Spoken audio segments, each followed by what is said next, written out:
Coach BJ Gallagher. Alejandro Sendejas, welcome to this press conference opening the Gold Cup. We're happy to have you here in Chicago, and you welcome as well. So we will start the normal procedure. Please raise your hand, identify yourself as your name with your media outlet, and let's begin. Okay. Please. Paul Tenorio from The Athletic. BJ, obviously coming off of the Nations League win 2 summers ago, you won both trophies, same situation, a split squad. What's been the message to the team in the early days here about what you guys learned maybe from 2 summers ago and how to try to match the 2-trophy summer of 2021? Yeah, I mean, the message to the team continues to understand that why we're here is to win another trophy, to win another Gold Cup trophy. But we're really looking at this as 2 tournaments. There's a knockout stage tournament that we need to earn the opportunity to get to by playing through a group stage first. So the focus right now with the group, the messaging is just that we understand that we're going to be here from tomorrow till July 2nd, and we have to earn the opportunity to get ourselves into the knockout round. So we'll take it one game at a time and continue to just try and improve and get better on each performance.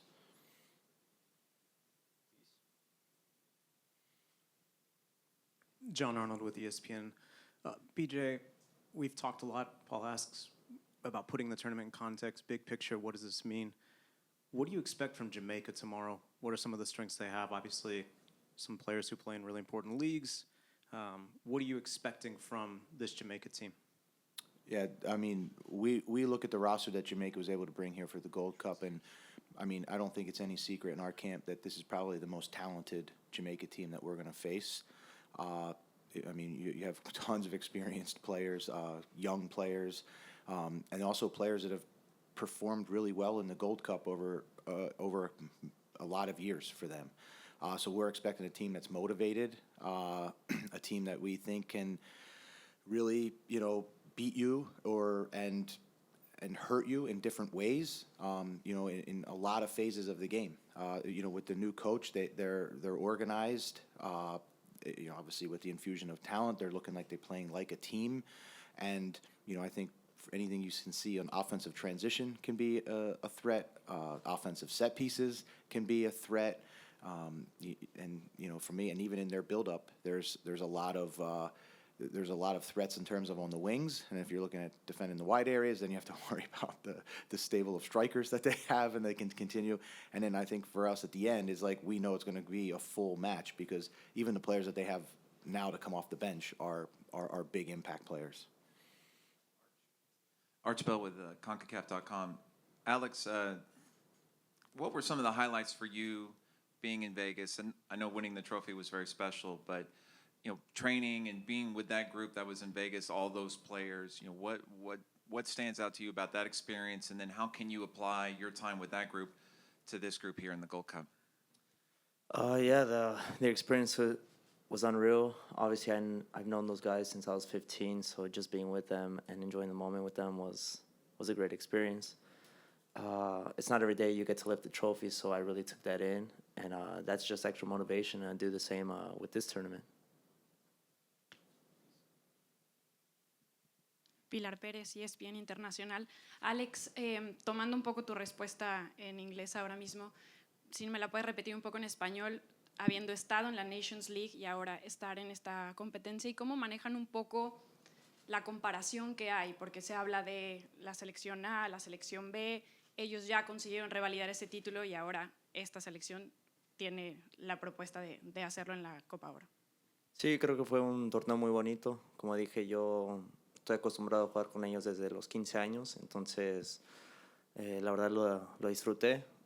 No es todos los días que puedes ganar un torneo y más a nivel internacional. Entonces, pasar todas esas vibras y emociones a este torneo y ojalá se pueda lograr ganar esta Copa Oro. Y nada, disfrutar el momento. Sabemos que no va a ser nada fácil, entonces seguir con esa idea que tuvimos en Nations League. Y yo no creo que hay una selección A y B. Yo creo que todos somos un grupo unido. Porque así nos hace sentir el profe. Entonces...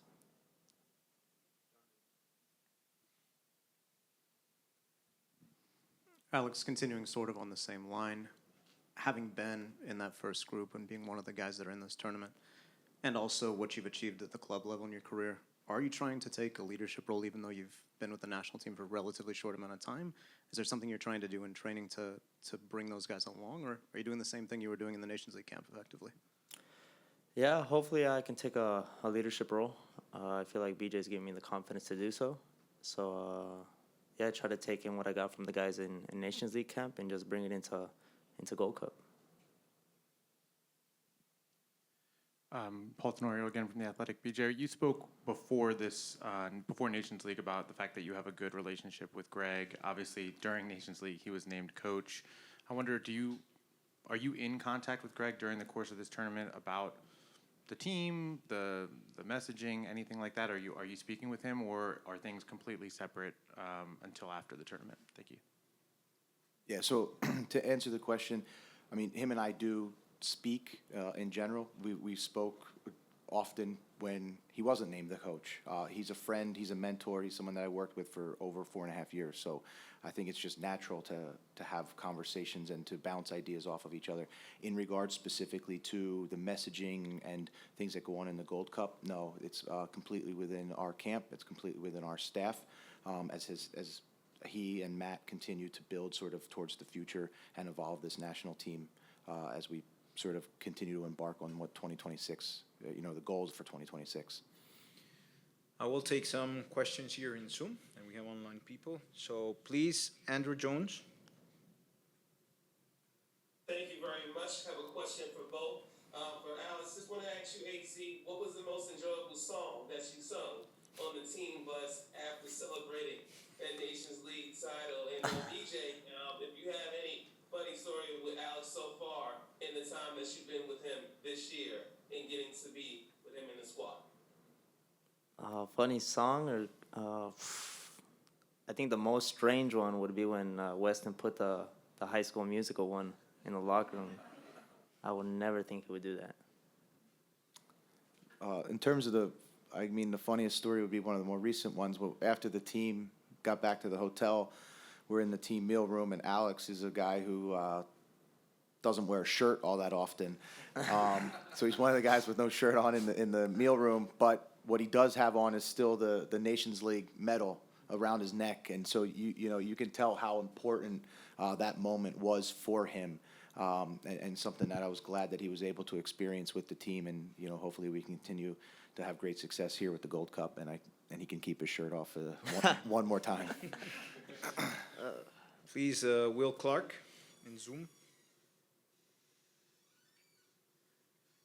Hey, Coach. Hey, Alex. Will Clark from Soccer Pints. Coach, you've got a good mix of veterans and youth in the squad, a few holdovers, obviously, from Nations League like Alex, too. I think it's safe to say for a lot of the team, this could be a springboard type of tournament for their careers. What's the messaging you're giving to the squad ahead of the group matches and how this can impact their ability to grow with the national team for the future? The message to everybody on the roster is that this is an opportunity for us to continue to challenge ourselves in group play type of model, and then earning the right to go to a knockout model, and it has a very similar feel to what a World Cup will look like. So again, we challenge each player to have that opportunity, to accept that opportunity, and for us, it's again, it continues to battle test and prepare a deep player pool as we continue to find moments to do that, as we continue to march towards this 2026 World Cup that we get to host in our home country. Sanjay. Thank you. Thanks for your time today, guys. BJ, quick question about the roster selection. There's no U20s in the midfield. Was there an understanding with the MLS clubs that some of those guys who went to the World Cup were just going to do that and not be a part of this tournament? And also, just in general, there were some guys who weren't released for the U20 World Cup who were promising midfielders. You talk about the thought process there. Thank you. Yeah, I would say that each player call up is an individual decision for that player and for the national team. There's no agreements made with with MLS clubs because somebody was called in at some point or other.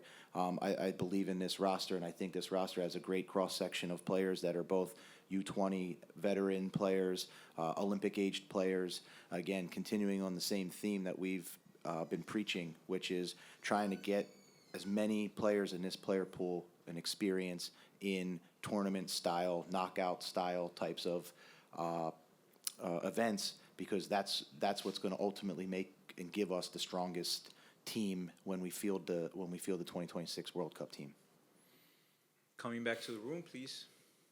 José Gudiño, Conexión Deportiva. Alex, me imagino que el título de la Nations League reafirmó tu decisión por quedarte con la selección de Estados Unidos en vez de México, y me imagino que ahora pues seguirá tratar de ganar de nueva cuenta otro título en tu corta carrera con la selección mayor. Sabemos que tuviste con la selección menor la Copa de Oro y próximamente el Mundial, ¿no?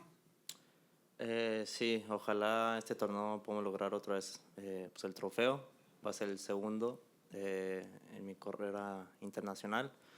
Y sí, como dices, prepararnos para lo que se viene. Tenemos que pensar primero en la Copa América y luego ya en el proceso para llegar al Mundial del 26.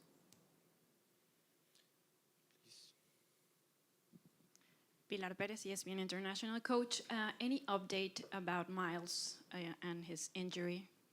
Yeah, great question. So right now, Miles has been working as hard as you can to get back.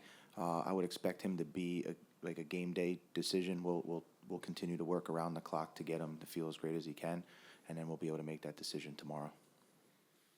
Do we have any additional question here in the room, just to give more space to Zoom? You? Okay. You're in the first row.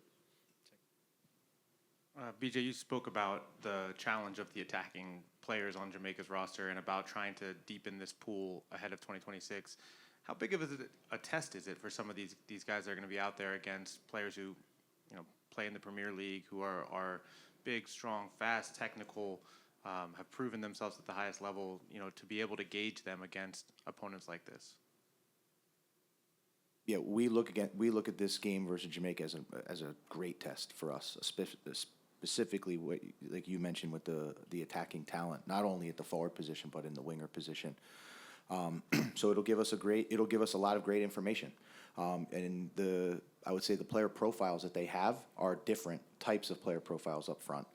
So it'll be a really good test for our back line. And I expect it to be a great test in a variety of ways, not just big and strong, but you have players that are technical that can come down. You have players that can run behind. So it's something that we need to be prepared for. But at the same time, I think it's going to give us a lot of valuable information as we continue to try and get better throughout the tournament.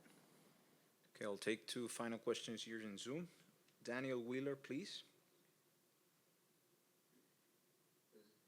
Hi, Coach. Daniel Wheeler from the Gleaner here in Jamaica.